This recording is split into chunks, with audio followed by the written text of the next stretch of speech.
Jai Gurudev. Meditation was good? Okay. So last week we ended with silence of deep sleep. Yeah, it was quite a heavy topic. So just to elaborate a little bit more on the same, Buddha's way was called the middle path. Yeah.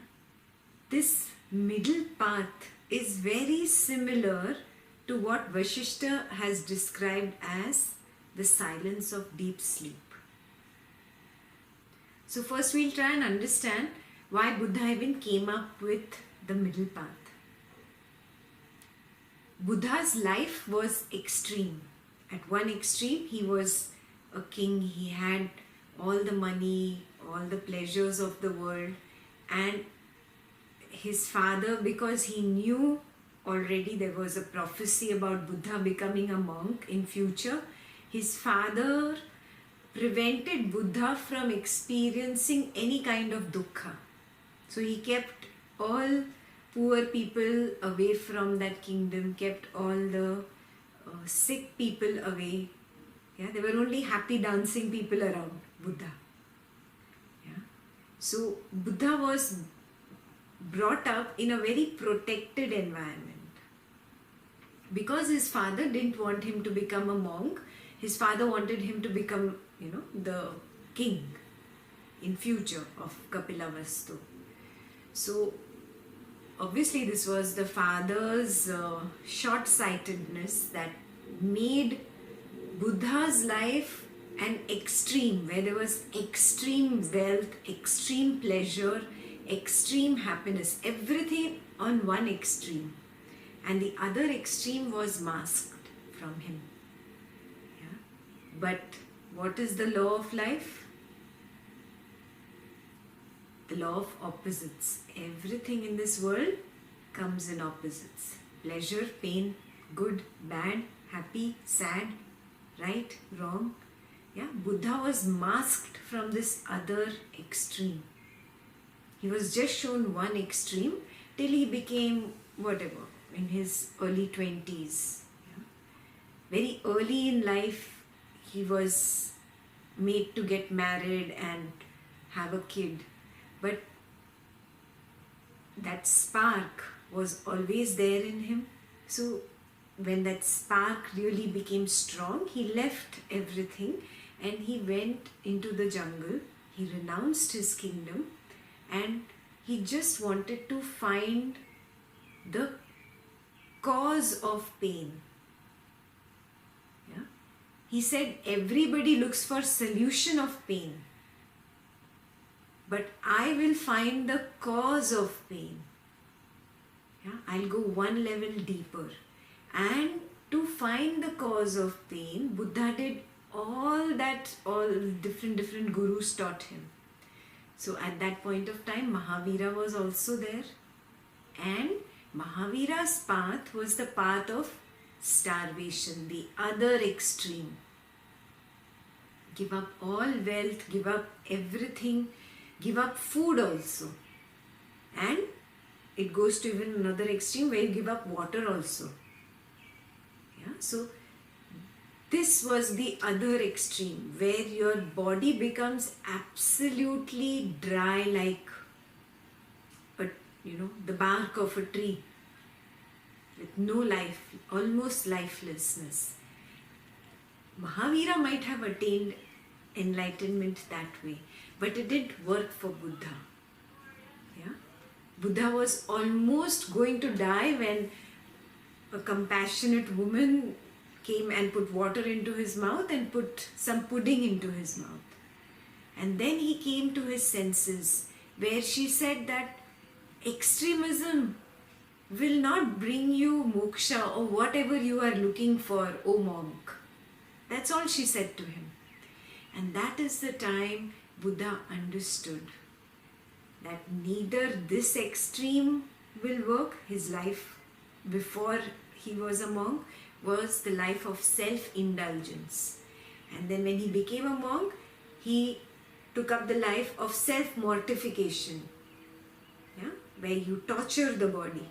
So he said, both do not work. And with that understanding, he sat to meditate. And a part of him realized that extremism creates the problem. And he decided to be in the center. Yeah? Neither with pleasure nor with pain. Neither with right nor with wrong. Neither with good nor with bad. No extremism. He says, come to the center. Because when you are in the center, that's where you can balance. If you take any one side, you are obviously going to swing to the other side. Yeah? And the law of life is such that if you hanker for pleasure, life will bring pain along with it because they are a couple. And he just realized this from that one little incident where he fell down and Sujata put water into his mouth and that pudding and just told him that extremism will not bring you moksha. So Buddha realized middle path is the way. Extremism did not work for me, neither this way nor that way. And when I hold on to one side, the other side is bound to come. With experience, he saw that life is made of opposites. Life cannot work on one side or one end of the tarazu, one end of the balance. Both work together. It's impossible that only pleasure will be there in your life. Pain will come. So he said, come to the center and just observe. I will not take this side and I will not take this side. I will observe reality as it is. Not the way I want it to be, not the way I don't want it to be, but as it is. Yeah? This middle path, when he stuck to, he could go deeper into his meditation. How? He applied it to even the thoughts coming in the mind. When thoughts come into our mind, what do? We hold on to them at one extreme and start an internal dialogue. On the other end, when the thoughts are there, we keep saying, go away, go away, go away. He said, neither grabbing nor pushing will work. Drop both and just be. That just being is being in the middle path. Majjhima Dhamma is the middle path. Then he described it in different ways. If somebody is praising you, observe, you don't stay at that midpoint. Yeah, now he changed the middle path to a midpoint. There is a midpoint in all of us. When we are in that midpoint, we are at peace with ourselves. We are at harmony with ourselves. Yeah, there is no major excitement and no major depression. There is a midpoint in each one of us. So when somebody is praising you, observe you go above this midpoint. And when somebody is criticizing you, you go below this midpoint. Yeah? So he said, recognize that midpoint in you. You cannot point it out in the physical body. You can't say it's in the heart, or you can't even point it out in the mind. It's just where you have an invisible balance inside you. And when it's in perfect balance, you are at peace. You might not be happy, but you're not even sad. You're just calm. You are in harmony. You realize what I'm saying? Each one of us has experienced such moments where we are just calm. We are calm with whatever life has brought our way. Maybe it was only for a few hours in a particular day that you experienced it. Maybe just for minutes in a day, or maybe just a few minutes in an entire month. But you experience that moment of harmony with life. At this harmony level, this balance is perfect, is equivalent. One side is not higher than the other. Yeah? That he described as the midpoint. When you practice to stay in this midpoint, you experience the silence of deep sleep. Got it? Yeah? Buddha explained this elaborately because this was his first sermon after he became enlightened. He gave the first sermon to his 5 friends who were monks. Yeah? And it was his first sermon, the middle path or the midpoint. Yeah? So now this midpoint we all have experienced at least once in our lifetime. So everybody knows what I'm speaking about. Yeah? So you all have experienced this silence of deep sleep. The only issue is we don't know how to sustain ourselves there.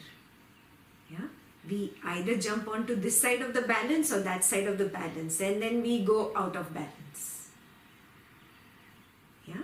And this jumping, what is doing it?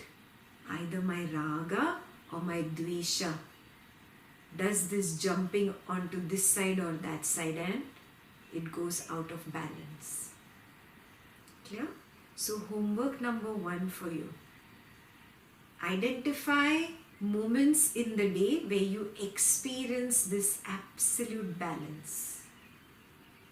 Just recognize, this is what, this is that midpoint. Yeah, right now there are not many desires, there's no exhilaration, there is no depression, there is a calmness within me, a natural state of contentment and awareness. Yeah? Though it is said silence of deep sleep, you are not in deep sleep. You are very aware. Yeah? 100% awareness brings you the silence of deep sleep. It is compared to that silent mind which you experience every night when you go into deep sleep. Yeah? That same experience happens during the day also. Yeah? Maybe not every day, but once in a month at least you come to that point. Yeah? Once in a year maybe, if you think your life is full of turmoil and there is only dukkha in your life, okay, great, I agree. But once in a year, maybe for a few seconds, you experience that absolute stillness within you. Yeah? Where you're not jumping onto this balance or that side of the balance. Very clear? Yeah? Now we go back to this paragraph, the last paragraph on page 282. Yeah? The silence of deep sleep is conducive to liberation. In it, prana or life force is neither restrained nor promoted. Got it? Yeah? Prana, restrained is one side of the balance, prana not restrained is another side of the balance. Yeah? When I keep having ideas like this, oh, pranayam is the way, Sudarshan Kriya is the way, this technique is the way, yoga is the way, yeah? Then I am totally lost in desire. I am stepping onto one side of the balance. When on the other side I say, oh, nothing works, pranayam didn't work, kriya doesn't work, nothing works, yoga doesn't work, nonsense, I'm going to drop everything. Again I've stepped on this side of the balance. Yeah? He says, neither stepping here nor stepping there. Just being in the middle. Yeah? In terms of action, what does this mean? Just a natural action. Yeah? Not based on raga or dvesha. For example, we all feel hungry. Stomach is empty for 3 hours. Yeah? Naturally, after 3 hours, the stomach feels hungry. Yeah? I feel there is that first desire to get up and eat something. Yeah? This is not classified as desire. Yeah? Desire or raga dvesha that Vasistha speaks about is that feverishness in the mind. My stomach is full, but in the mind I have a picture of a gulab jamun, rasgulla, pizza, paratha, yeah, Belgian chocolate ice cream, yeah, something or the other. It's in my mind. Yeah, it is Trishna of the mind. Yeah, Trishna in English, thirst, that thirst in the mind, that feverishness. Yeah, even though stomach is full, that mind wanting to eat is desire. Got it? So natural action, when I do very spontaneously, naturally, it does not create any raga, dvesha, it does not create any karma. But when I have trishna or thirst, then I step onto one side or the other of the balance. Got it? Yeah? Like that, you can be feverish about your practice. Yeah? Oh, get out of the room. I am doing Kriya. Nobody like me. I am great. And then I'm doing Kriya and I'm doing my meditation and I'm doing pranayam and I'm thinking I am greater than everybody else who doesn't do yoga. Yeah? Then I've become feverish about my restraint of prana. I'm not doing it as a natural action which just helps me calm down the mind. Got it? There is a difference, and this difference only you can figure out. It is not in the physical action, it is that feverishness in the mind that helps you determine, oh, I have tipped onto this side or that side. Clear? That is the meaning of neither restrain the prana nor promote it. You come to the center. Be in the center. Yeah? Next is the senses are neither fed nor starved. Yeah? This we know very well from Buddha's example. Yeah? His first part of the life was all the senses were fed. Yeah? Even there were beautiful women in the court dancing around him, all kinds of pleasures he went through. Everything he had. Yes. And on the other side, he starved his senses to that extreme where he fasted, where he was almost at the verge of death. So neither self-indulgence of senses, neither starving the senses. So I'd given you a homework last week. Are you suppressing anything in the name of spirituality? Did you do that? Yeah? That would come under starving the senses. Yeah? If you have a desire for something and then you say, no, I should not be doing this. I'm attending Yoga Vasistha every week. Yeah? I've become a big yogi. And then I'm suppressing it. And to show my friends and family members, I'm suppressing it, but inside the vasana is kicking. Then I have starved the senses. Buddha was very clear. This extreme won't work, that extreme won't work. Come to the center. Now the same thing Vasistha is saying. To experience the silence of deep sleep, don't go to the extreme of indulging in senses and don't go to the extreme of starving your senses. Come to the center and just be. Be with what is. Okay, right now there is vasana. I observe. There is vasana. No negating it, No pushing it away, no suppressing it. Let me just observe. Yeah? How much can this vasana burn me? Yeah? If you cannot handle just observing, then indulge. Okay, indulgency. Indulge with awareness and see. Did I really get that pleasure that the mind had, just created? Oh, it was just the story making of my mind. But you have to come to this realization by your own experience. Then you will be able to stay at that midpoint. Yeah? That middle path, Majjhima. Yeah? That's the only way to be in the middle path. You do this, and you realize both are futile, then you come to the center. Then that coming to the center has happened because of my own experience. Not because Buddha is saying, not because Ekta is saying, not because Vasistha is saying, but I experienced it. That's how you come to your center. Yeah? The perception of diversity is neither expressed nor suppressed. So we really can't see Purusha in everything. Yeah? But because I have read the scriptures and scriptures say, oh, God is in this book, in this computer, in this lamp, in the window, in that wall. Oh, God is in everything. Yes, God is in everything. So then I fool my mind to believe, though I don't really believe. Oh no, but Ekta said, Guruji said, so it is like that. I have to make myself believe it, even though I don't believe it. But I'm trying to make myself believe it. You're at war with your own self. Have you noticed this happening inside? Yeah?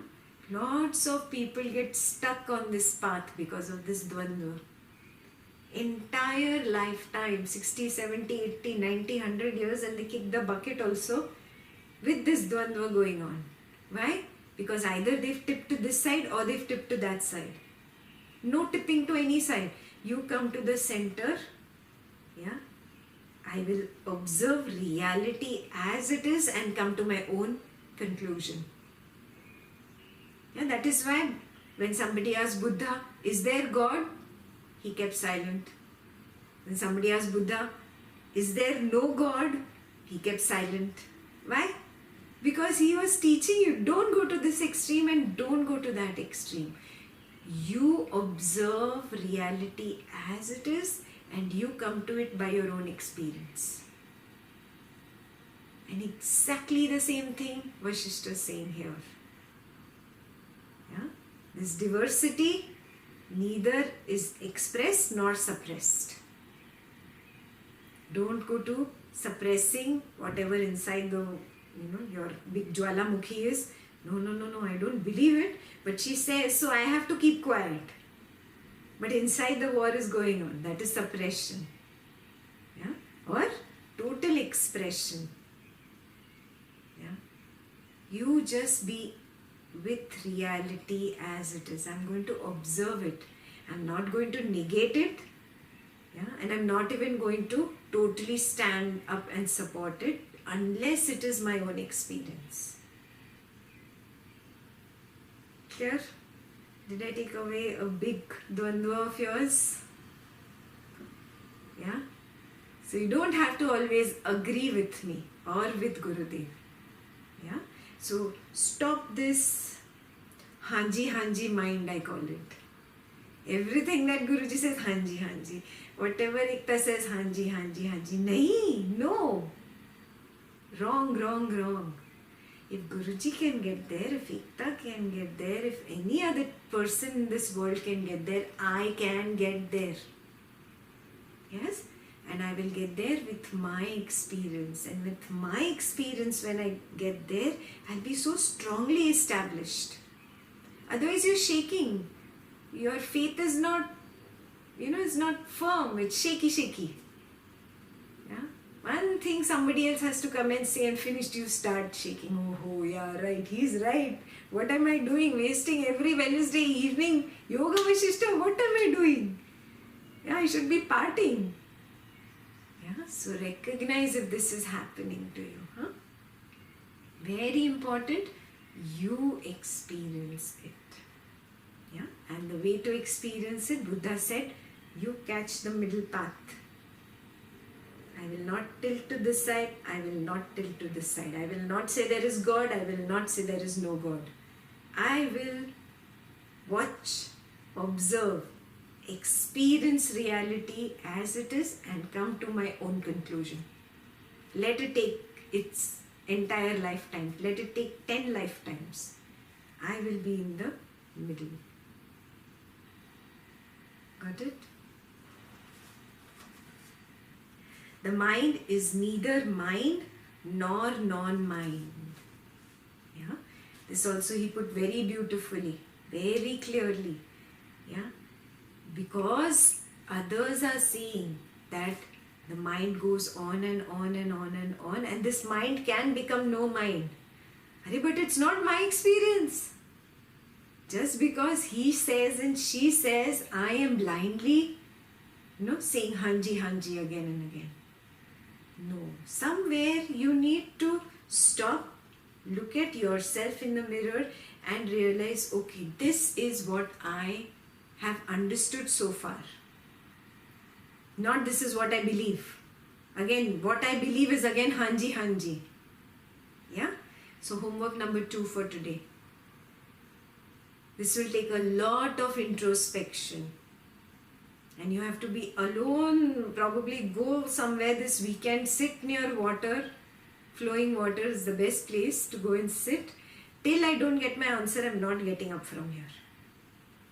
Just look at myself. Okay, do I really believe that mind can stop? Let me understand this. What do I really believe? Do I really believe there is a God? Do I really believe there is Purusha and Prakriti? And forget believing. Do I really experience it? Believe to again, hanji. Yeah?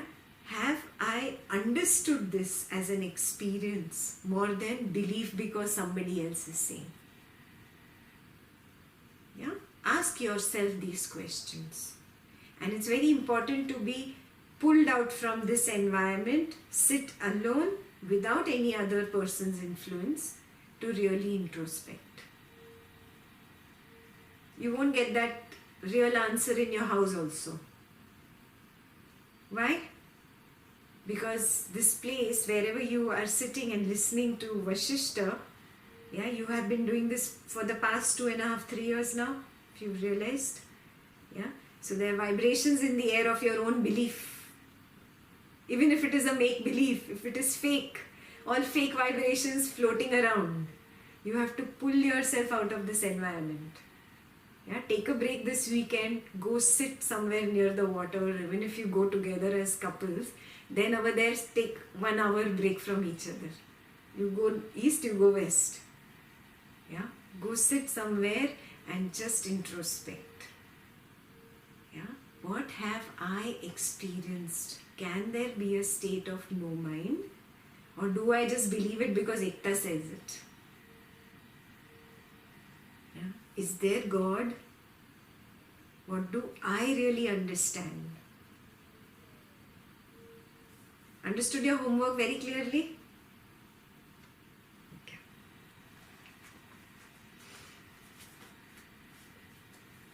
There is no division and hence no effort at abolishing it. It is called the silence of deep sleep, and one who is established in it may or may not meditate. Yeah? Being established in this midpoint requires so much effort. Yeah?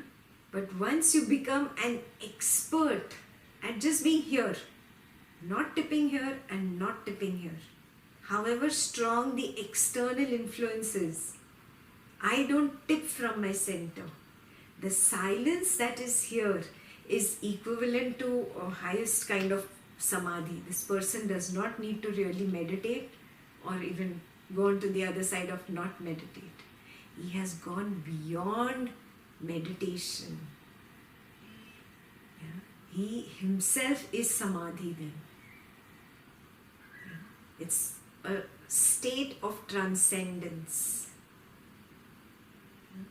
So even to get there, first baby steps.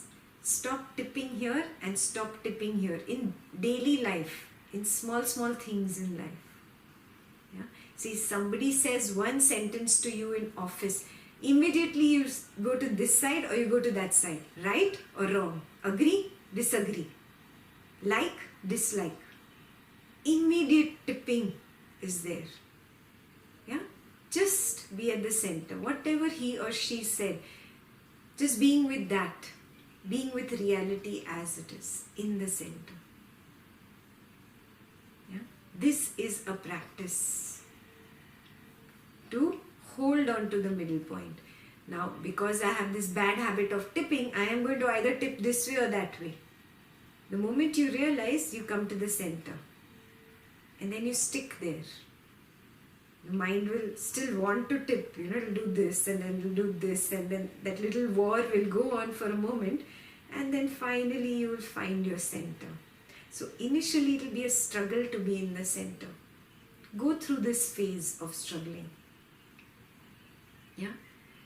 So homework number 3, entire week, whenever somebody says something, when you see some action outside, yeah, when you hear something, that tipping that happens, observe it and make your best effort to be in the center. Yeah. If you master that, then whether you meditate or you don't meditate, it doesn't matter. Yeah. There is knowledge of what is as it is, and there is freedom from doubt. This is the most beautiful point. When you are in that midpoint, in the center, there is no doubt, because doubt again is either this side of the balance or that side, correct? So there's that freedom from doubt you will experience. It's a very different kind of state. Yeah, otherwise how our cunning mind is, even if somebody says one small thing, we think the person is implying something else. Oh, she said, come to my house for lunch. She was implying in my house I don't cook. What? Who started this? I only created this Manohar Kahani in my own mind. Yeah, mind is very cunning. Immediately it wants to tip to this side or that side. Yeah? Just look at it as it is.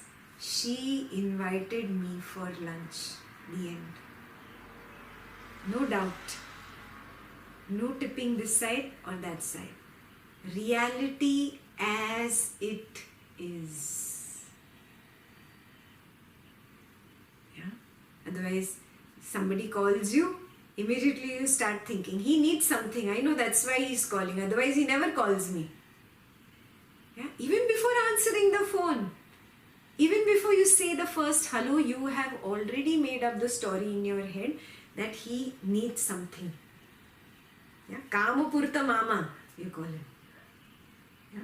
All kinds of things the mind does. This little nuances you have to notice within you. Got it?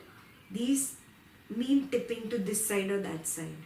It's not in action only, it's all in the mind. Clear? Yeah? So, recognize this entire week and just be with what is. When you practice being with what is in the midpoint, in the center, you will experience that freedom from doubt. And it's really a very different kind of a state.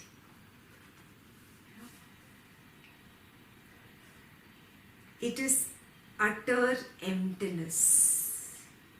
Yeah? For those who are still wondering, if in the midpoint is there dialogue, does the mind say something? Yeah? No, he's giving you a lot of clarity here. It is utter emptiness. It is supportless. There is no external word. Yeah, there is no external action or even a thought. When you are in the center, you are just with pure reality as it is. That is why it is supportless. No support of thought, no action, no external agent. It is of the nature of supreme peace, of which it can neither be said that it is real nor that it is unreal. Yeah, this is very beautiful. And we have all experienced at least a moment of that absolute harmony where we are in balance. Yeah, where we are not tipping to any side. You're just at peace. There's this contentment. Yeah, you are with what is as it is. Yeah, it does not seem real also, and it does not seem unreal also, because there is absolute silence there. There's no chitter chatter. Yeah, and many times it happens. No, suddenly somebody comes and asks you, "How come you're so calm today? How come you're so happy today?" And you're like, "Yeah, I'm just absolutely at peace with myself today. It's amazing." Happened, no? Yeah. Might be a few minutes, maybe it lasts. It breaks the moment somebody else says also, "How come you are so at peace today?" Finished. Shanti bhanga. You go to one side or the other. Yeah. Noticed? Yeah. So it is of the nature which is not real and not even unreal.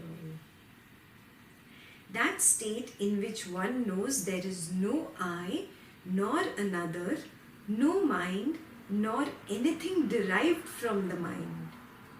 This is very important. Obviously, in that state of balance, there is no I, no you, because the mind is quiet. Yeah, there is this absolute balance. Yeah, no tipping. Absolute harmony. So there's no I, no you, no mind. This is very clear. Nothing derived from the mind also. Yeah. No thought, no emotion. Emotions are a derivation from the mind. They might not be a thought, but there might be a heaviness. That is a derivation from the mind. Yeah. Or there is that elation feeling. Yeah, when you're very happy. That is a derivation of the mind. Yeah? Remember doing derivatives, no? In 12th standard, yeah? In junior college. Yeah? Derivation of the mind. Emotions are derivatives of the mind.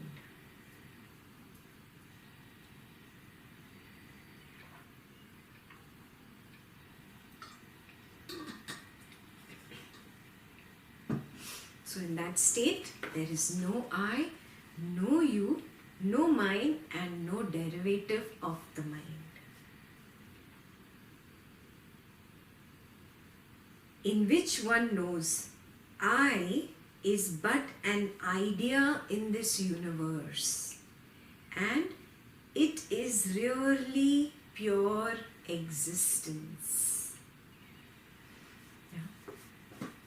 When you are in that harmony, yeah, maybe you have not experienced or gone into that silence of that harmony so much, but when you go deeper, dive deeper, you realize no I, no you, no chit chat. There's an absolute line of peace, a constant peace, constant awareness. Yeah, in that constant awareness, you recognize that I is just ego, is just words. Yeah? I itself is a derivation of the mind. Yeah? That ego is just a false being. It has no reality. Yeah? There is just pure existence. That is known as the silence of deep sleep. In that pure existence, which is infinite consciousness, where is I or another? Yeah. So that is the silence of deep sleep. So you have experienced the other silences, the silence of speech, silence of senses, even a violent restraint maybe you have done. Yeah. But this is the fourth and the most beautiful, the silence of deep sleep. So I really want you to work on yourself, yeah, to experience this fourth type of silence. We all naturally also experience it because our life is finally a summation of ups and downs. Yeah? Life is nothing but up, down, up, down, up, down, up, down because of my karma. But suddenly for a while, when I'm not on the spiritual path and I'm not meditating, I'm just going up and down with the karma. Obviously, karma comes to a point where there is just silence. There's been a point in your life, yeah, when nothing is happening, neither on the downside in life, neither on the upside in life. Life is just going monotonous. Yeah. So that is a natural flow also in life, that there is up down, then there is a plateau. Again, a time will come when the up down will begin again. The cycle will begin again. In this plateau, you have experienced this silence of deep sleep. So life itself has given you this experience. Now, take from life this experience and make it a practice. Just come to the middle. Every time you see your mind tipping this side or that side, come to the middle. Yeah. So if my mind is on this curve up and you notice it, come to the middle and stop. Just stop. You create that plateau. Understood? When you create that plateau, this up, down, might happen in external people, situations and things, but it will not affect my subtle body. My subtle body will come to a plateau. Yeah? And really, what happens in this plateau? My subtle body is coming very close to my causal body. Otherwise, my subtle body is lost in external people, situations and things, and situations happening because of them. Yeah? Suddenly, in this plateau, the subtle body comes in contact with the causal body, and that's where I experience this harmony. Life gives me this experience, but I'm probably not like Buddha to understand this. But that's fine. At least Vasistha has very clearly explained it to us. Yeah? Or Buddha has explained it to us. Let us start practicing. Yeah? You practice achieving this plateau in your emotions. Yeah? And in your raga and dvesha this week. Very clear? Yeah? Any questions?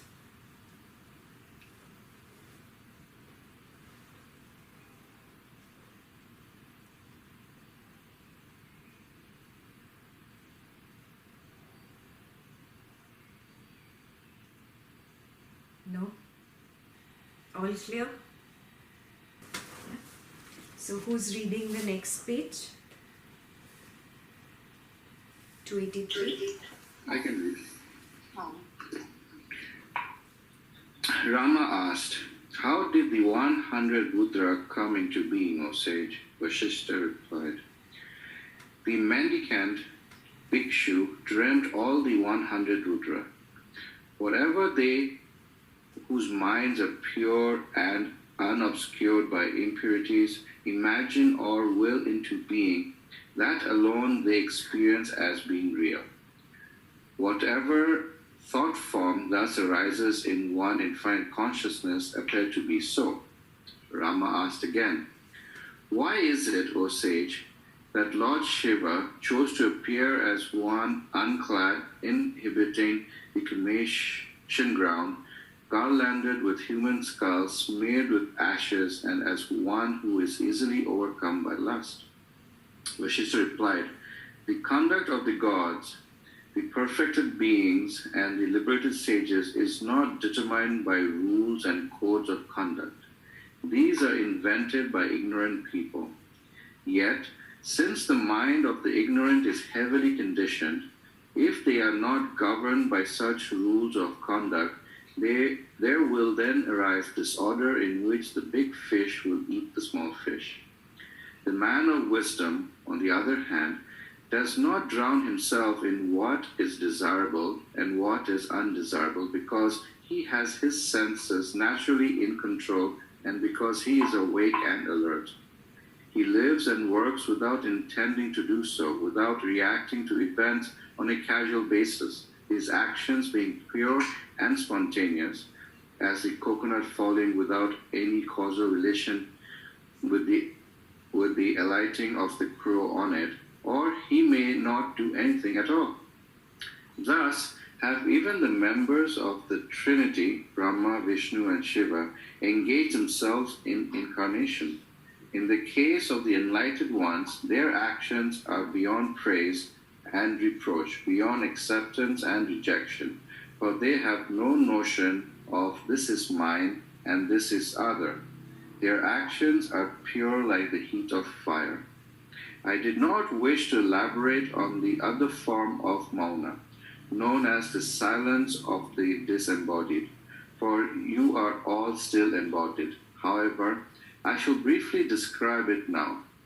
They who are fully awakened, who are constantly engaged in samadhi, and who are thoroughly enlightened are known as Samkhya Yogi.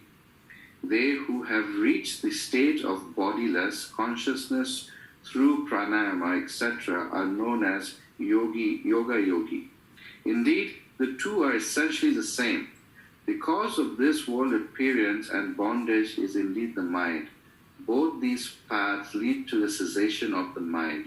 Hence, by the devoted and dedicated practice of either the cessation of the movement of prana or the cessation of thought, liberation is attained. This is the essence of all scriptures dealing with liberation. Okay. So he asked him, how did the 100 Rudras come into being? And the answer that Vasistha has been giving right from the beginning, it's all a dream. He dreamt of all of them. Whatever they whose minds are pure and unobscured by purities imagine or will into being, that alone they experience as being real. Highlights this. This is the most important line there.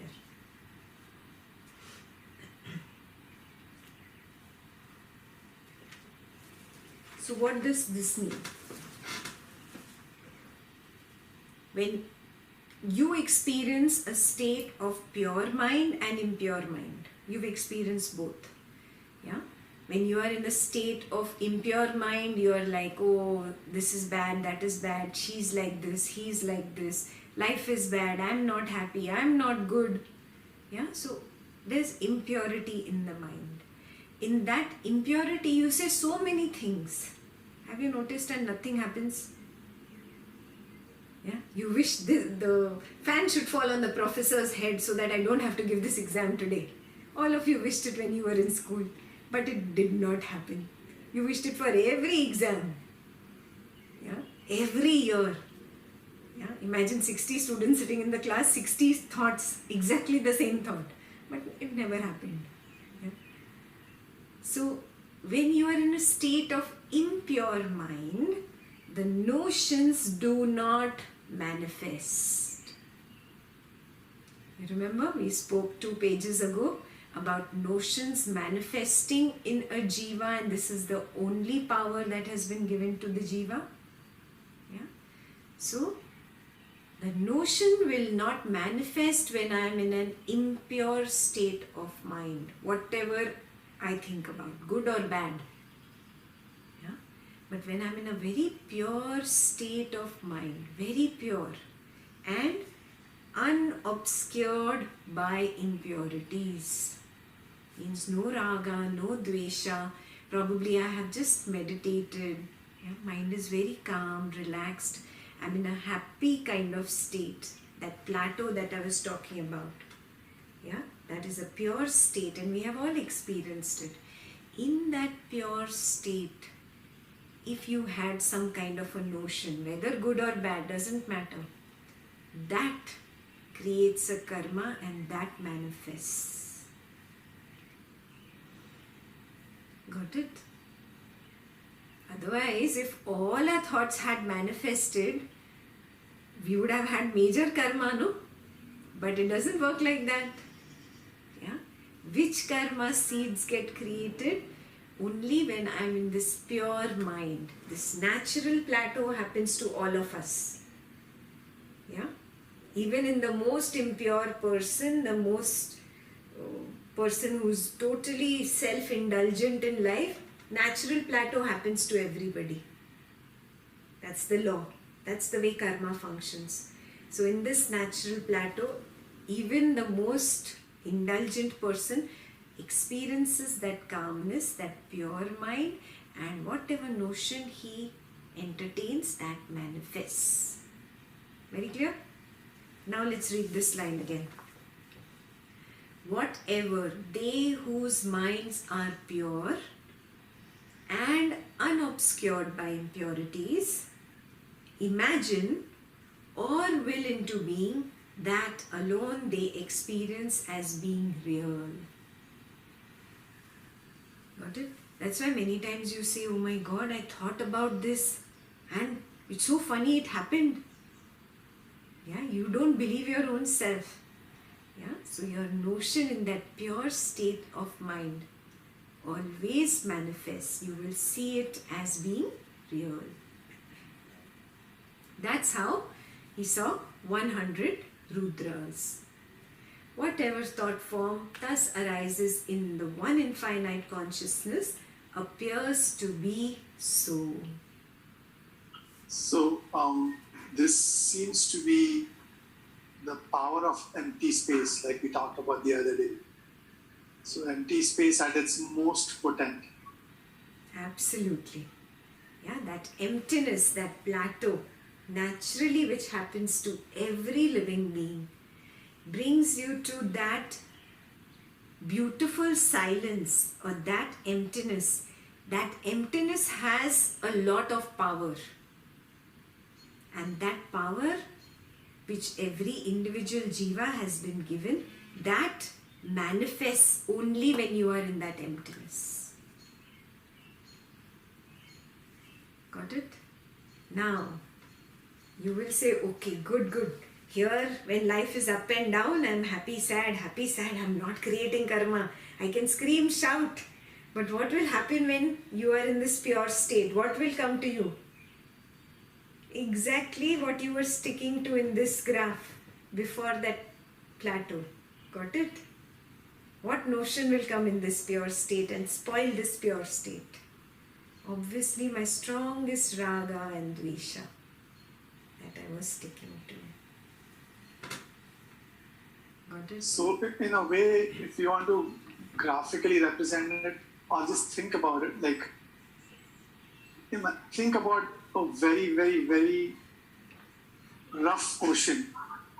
Whatever you throw into it, the ocean remains rough, nothing happens. But if there is the most still pond ever, even if a little pebble is dropped, the shape of the ripples will completely depend on that pebble. Even if a grain of sand is dropped, it will give rise to all these waves. And these waves is actually what we perceive as reality is. And so the stillness happens and then ripples, and again stillness, again ripples. And this intermediate thing is, I think, what we see as reality. Perfect. Did you get that?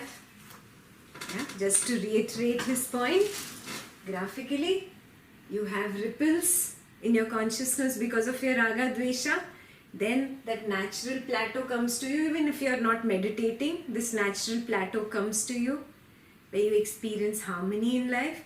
But again, you drop your own stone, and this stone in that calm lake is always some remnant from here, some raga, dvesha from here. And again that stone of yours creates more ripples. And then obviously again the plateau comes and again there are ripples. So this continues in life. Got it? Yeah. Buddha said, you have the power to avoid these ripples. You have the power to just stick to this plateau. As long as you don't tilt to this side and you don't tilt to that side. You just stay in the middle. That's the middle path.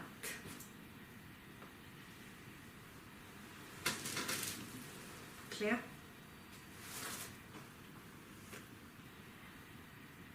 Rama asked again, why is it, O sage, that Lord Shiva chose to appear as one unclad inhabiting the cremation ground, garlanded with human skulls, smeared with ashes, and as one who is easily overcome by lust?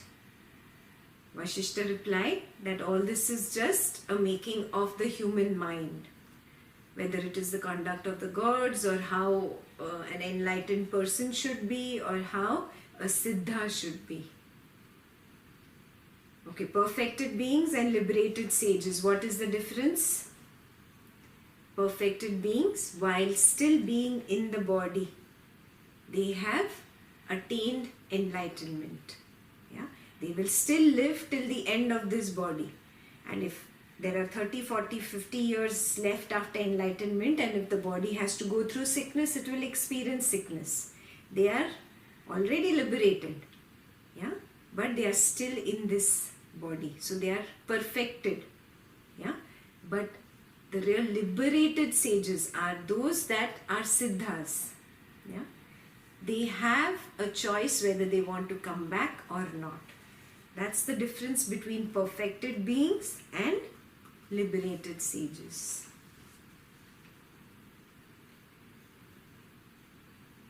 So conduct of all these are invented by ignorant people, but such rules of conduct are also important. Why? Otherwise there will be disorder in which the big fish will eat the small fish. Yeah, very interesting this is. That all this has been created by humans only, so there is order.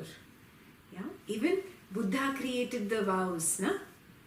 Do not lie, do not steal. Why? Because it will help you stay in the middle easily. If you lie and steal and do all the negative things, you are constantly going to be lost in this up, down, up, down, up, down. Yeah? Either angry or sad or regretting or feeling guilty or hateful. This constant vacillation.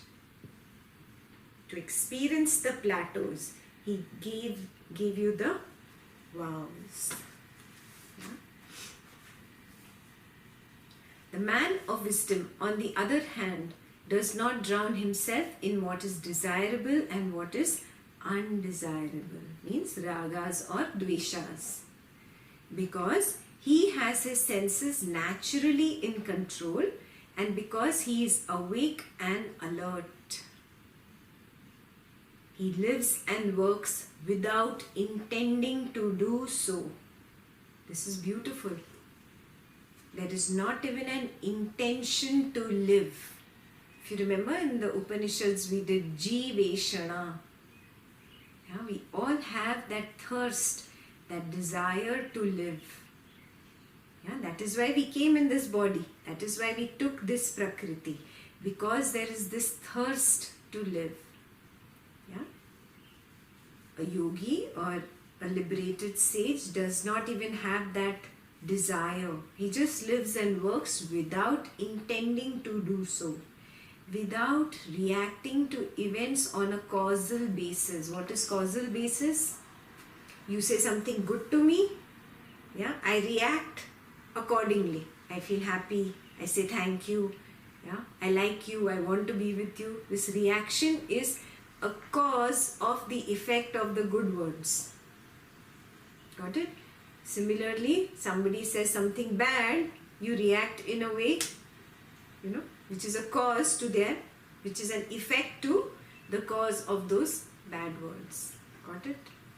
That is causal. So, recognize, homework number 4, recognize if you live like this. You are just reacting to events on a causal basis. His actions being pure and spontaneous, as the coconut falling without any causal relation with the alighting of the crow on it, or he may not do anything at all. Yeah, whatever he does, it's pure, it's spontaneous. Yeah. We've spoken about acting spontaneously, living spontaneously throughout Ashtavakra Gita, yeah, where there is no I, no doership. Everything is happening as a flow, and I just flow with the current of life. Yeah? No ragas, no dveshas. If there is an action to take about the current of life, I take it, but devoid of raga and dvesha. Yeah? Thus have even the members of the Trinity, Brahma, Vishnu and Shiva, engaged themselves in incarnation. Thus means they are just doing it spontaneously. Yeah? There is no desire or intention to live. In the case of the enlightened ones, their actions are beyond praise and reproach, beyond acceptance and rejection. For they have no notion of this is mine and this is other. Their actions are pure like the heat of fire. Yeah? There is no doership. There is this recognition that karma flows. On account of karma, what good has to come to me will come. What bad has to come to me will come. But my subtle body should not keep reacting to that good by going up and bad by going down. No reaction to that. Yeah? Be spontaneous means what? Be in the middle path. Yeah? Just stick to that midpoint in you where there is constant harmony, constant awareness. Neither tipping to that side or that side. Just being in the center. Yeah?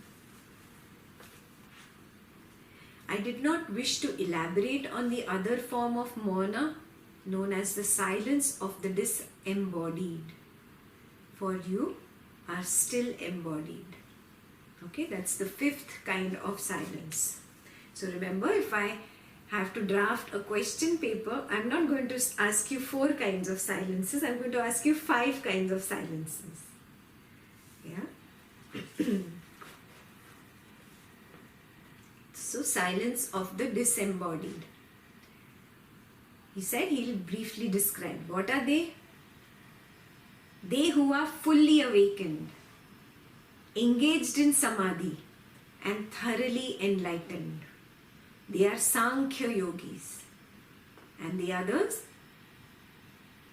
They who have reached the state of bodiless consciousness through pranayama are known as yoga yogis. What is the difference between Sankhya and yoga yogi? Tell me.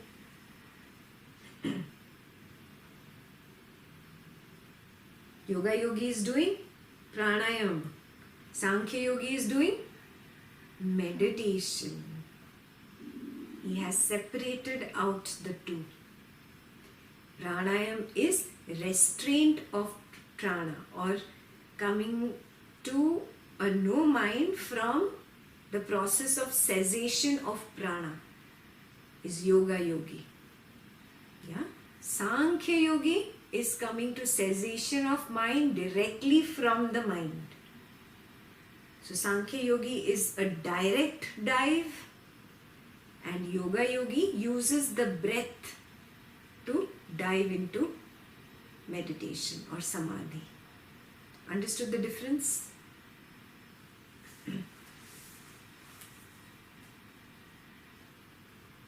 Indeed, the two are essentially the same. The cause of this world appearance and bondage is indeed the mind. Both these paths lead to the cessation of the mind. Hence, by the devoted and dedicated practice of either the cessation of the movement of prana or cessation of thought, liberation is attained. This is the essence of all scriptures dealing with liberation. Yeah, so he described Sankhya Yogi and Yoga Yogi. Yoga Yogi restrains the prana and attains cessation of the mind, but Sankhya Yogi directly attacks the mind and seizes it. Yeah, this is a direct dive in Sankhya Yogi. In Yoga Yogi, we use the prana. Now, when the sage gets liberated through the Sankhya Yoga path or through the Yoga path, then only he is called the Sankhya Yogi or Yoga Yogi. He has moved on to the other side, which means what? He is disembodied. Yeah, means what? You remember Ashtavakra Gurudev said, before this body drops you, you drop the body. You remember? Yeah. What is the meaning of you drop the body? He didn't mean suicide. He just meant we are so conscious of this body. I think I am this body. Only in meditation, where I attain that pure silence within, I achieve that state when this talking mind absolutely shuts off. And in that silence, I recognize that I'm not experiencing the so-called body, and I'm not experiencing this so-called mind. Oh, no body, no mind. I used to think I am the body and mind. That's where you actually experience yourself. Yeah? That is the silence of the disembodied. Yeah? You experience it. Obviously in your meditation, in your samadhi, you might get enlightened. You experience it, but still it is just an experience. It's not the final silence of the disembodied. When after getting enlightened, you live a few more years and you move on.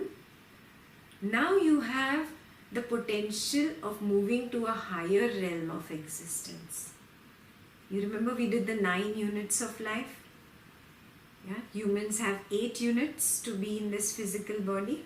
When you move on to higher 9 and 10 units of life, you attain a higher power where you don't need to be in the body. Yeah?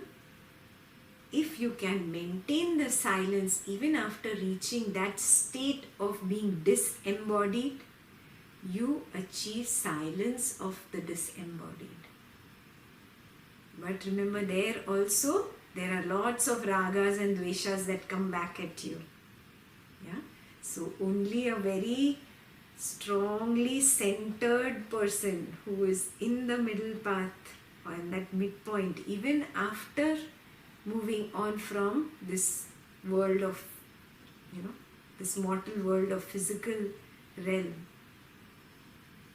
When you move on and you maintain that midpoint, then you have experienced the silence of the disembodied.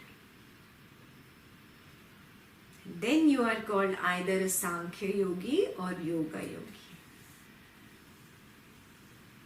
Clear? Very deep, no? Today's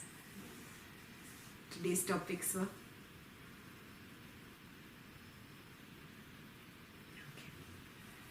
So I gave you lots of homework. See that you really do the homework. Take a break this weekend.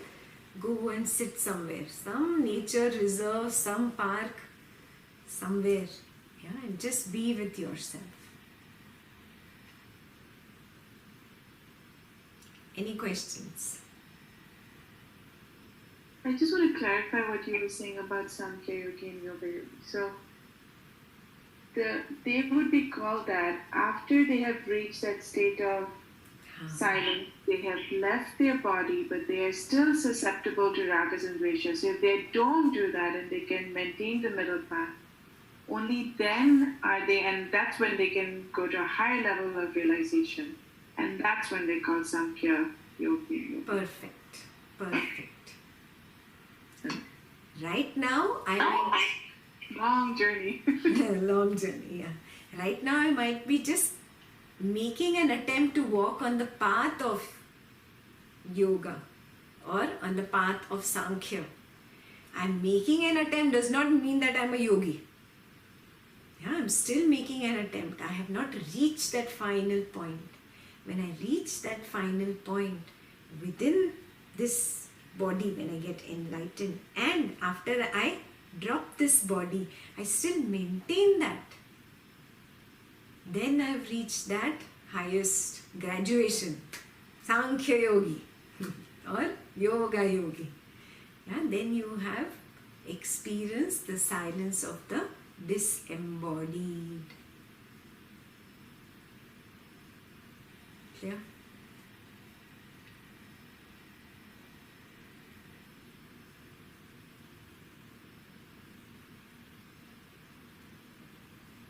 Any other questions? I had one clarification going to the graph that you have and karma.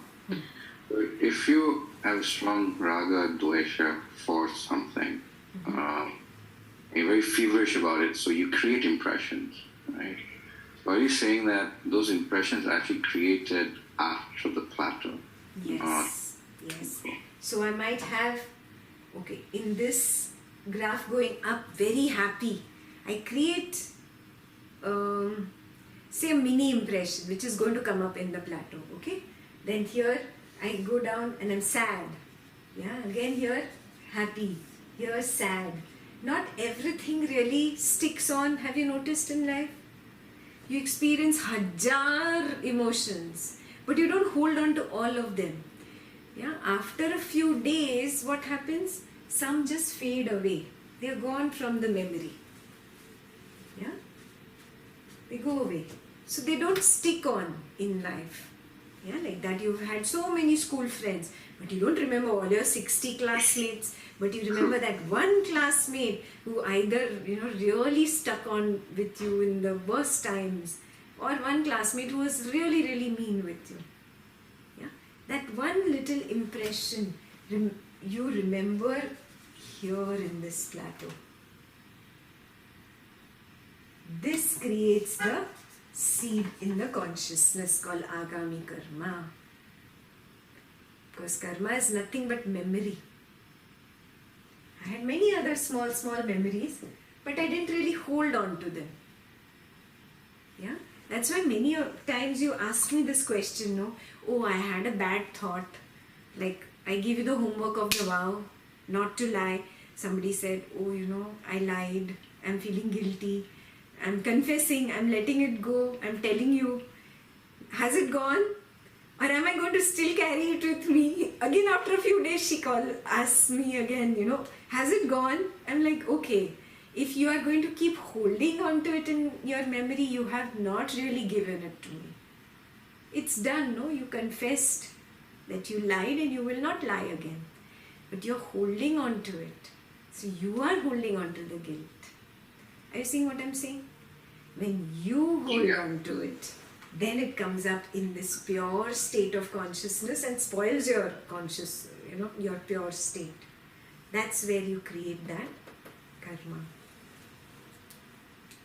That's where with what is becomes so important, because it's like, so you might go through bad emotions, good emotions, you might have bad thoughts, good thoughts, but they, like, to this example, makes it so clear, it just won't stick if you could just be with it and let it go at that point. Perfect.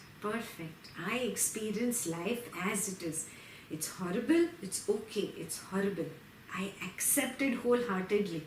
It is horrible and I see it as it is. I'm not trying to reject it, I'm not trying to push it away, I'm not trying to say, oh, I want it to be different, oh, it should be something else, oh, wish I wake up and it's all a dream. No pushing it away.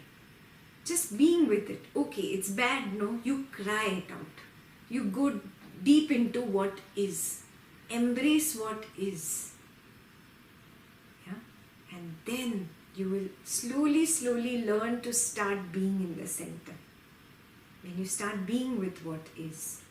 Because the mind is still used to raga dvesha, no? You might get into emotions still. It's okay. Go into it with awareness this time. Yeah? What happens to us? We lose awareness when we get stuck in Maya. Yeah? This time when you get stuck, at least I'll maintain my awareness. Okay, I'm going to cry. But I'm going to be aware I am crying. And I'm going to be aware that I am torturing myself, and I'm going to be aware that I'm saying, oh, I am bad, I am bad, I am bad. Just being aware, some things just drop off. Yeah, it's like the shell starts cracking and it just drops off. Automatically you come to the midpoint. Yeah, and this has to be a practice. Yeah, it will not happen with one attempt, with 2 attempts, with 10 attempts. You have to keep practicing.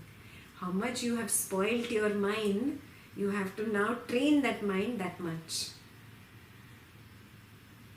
Got it? So start training your mind. Cool?